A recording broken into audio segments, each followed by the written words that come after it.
Hello and welcome. If you're looking into IVF, it can feel like you're trying to navigate a maze in the dark. There's so much conflicting information out there, right? Well, our goal today is simple. We're going to cut right through all that noise and give you a clear, step-by-step roadmap for this journey. So, let's start with a big one. Probably the single biggest misconception about IVF. You hear about those 2 weeks of injections and all the monitoring, and it's totally natural to think, okay, that's the whole cycle.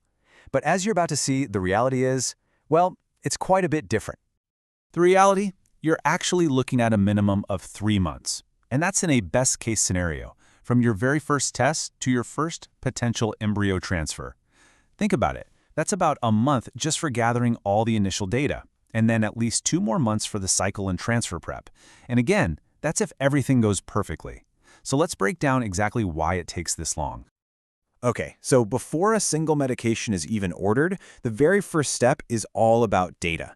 Your doctor needs to create a personalized map just for you. This is not a one-size-fits-all process, or at least it really shouldn't be.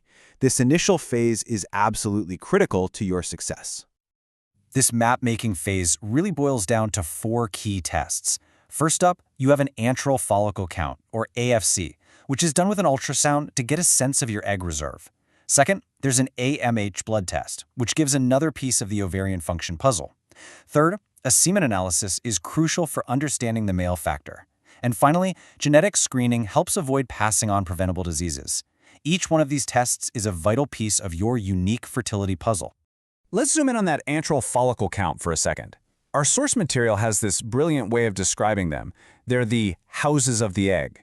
These are the follicles a doctor can literally see on a scan, and they basically set the maximum potential for that cycle.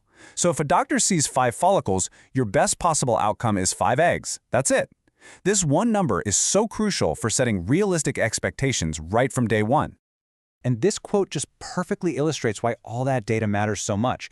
As Dr. Skillern points out, the treatment plan for someone with 30 potential eggs is going to be completely different from someone with 3. The goal is to create a protocol that is tailored specifically to your body, not to just hand you some standard off-the-shelf plan. Okay, so you've got your personalized plan in hand. Now it's time for the core cycle. And again, this isn't just a 2-week sprint. It's a process that takes about 6 weeks from the very start to the very end. So how does that 6 weeks actually break down? Well, the part you're most actively involved in, the daily injections, the constant monitoring appointments, that lasts about 2 weeks, and it all leads up to the egg retrieval. But after that, the work is far from over. It just moves to the lab for another 4 weeks or so. That's when fertilization happens, the embryos grow, and if you're doing it, the genetic testing results come back. The cycle isn't truly over until you have that final embryo report in your hands. All right, now we come to the next major misconception in the IVF journey. Let's imagine this.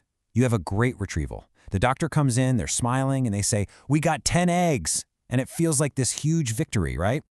Your first thought is probably, amazing, that's 10 potential babies. Or, at the very least, that's 10 solid chances at 1.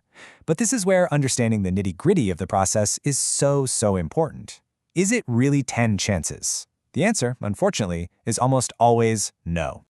And that's because of something we call the IVF funnel. You start at the top with the number of eggs retrieved, but from there, not all of them will be mature. And then, not all of the mature ones will fertilize, and not all the fertilized will grow into a blastocyst, which is an embryo that's ready for transfer or testing. And then finally, not all of those blastocysts will be genetically normal. At every single step, there's a drop-off. The most crucial thing to get from this is that 10 eggs does not equal 10 chances. This whole funnel concept becomes especially important when a cycle doesn't lead to the outcome you were hoping for. If you end a cycle with 0 genetically normal embryos, the next step isn't just to jump back in and try again. It's to stop, analyze exactly what happened, and figure out why. Your doctor is essentially trying to answer 2 big questions. Was this a protocol problem, or was this an expected outcome? A protocol problem might be something like getting way fewer eggs than your follicle count suggested you should, or maybe having a really low maturity rate. But sometimes, the protocol works perfectly. You get the absolute maximum number of eggs for your body, but the normal genetic drop-off for your age means that none of them were chromosomally normal. And that is a heartbreaking but very different problem to solve. And this, right here, is the absolute key takeaway. A doctor's protocol is designed to do one thing: maximize the number of mature eggs you produce. It's all about getting the best possible input for that IVF funnel we talked about. But no protocol, I don't care how perfect it is, can change the underlying genetics of those eggs. So, knowing all of this, how do you go from feeling like a passenger to being a co-pilot on this journey? It really comes down to asking the right questions and being your own best advocate.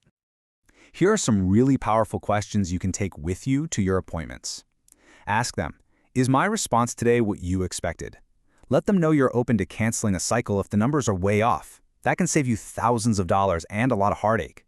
And after a cycle, ask them, what, if anything, could we change next time?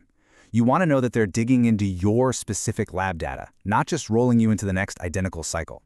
And that really brings us to our final thought. IVF is just filled with variables you simply cannot control. It's a fact. But what you can control is how you navigate it.